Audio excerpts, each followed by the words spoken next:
Perang 12 hari antara Iran dan Israel pada Juni 2025 telah menghancurkan puluhan tahun serangan rahasia, garis merah, dan berbagai pengekangan.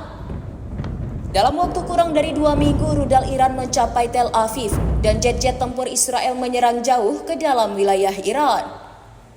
Kondisi ini telah mengubah situasi dari apa yang telah lama membara menjadi perang langsung dan terbuka.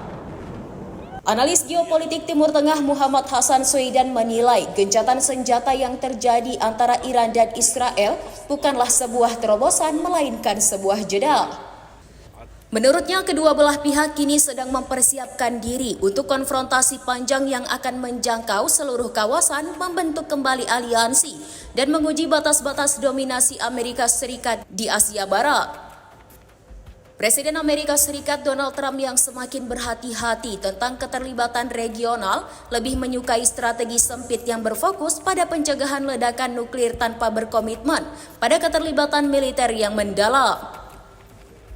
Sementara itu, Netanyahu kembali dari Washington dan mendesak pendekatan yang jauh lebih konfrontatif, pendekatan yang bertujuan mempercepat keruntuhan internal Republik Islam. Bocoran dari pertemuan Netanyahu-Trump menunjukkan adanya perbedaan prioritas. Perpecahan ini mencerminkan lebih dari sekedar perbedaan pendapat taktis yang menandakan akhir permainan politik yang saling bertentangan.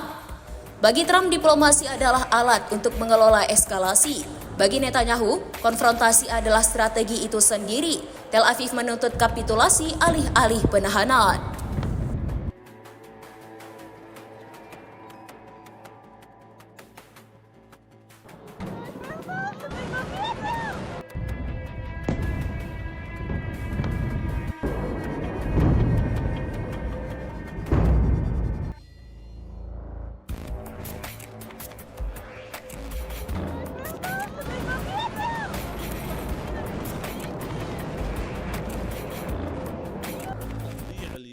ليس سوى جائزة طردي للإباتة.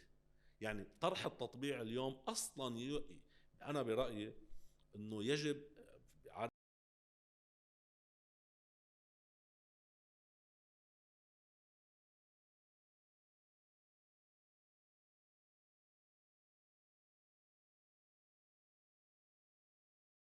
Download Tribun X sekarang, menghadirkan lokal menjadi Indonesia.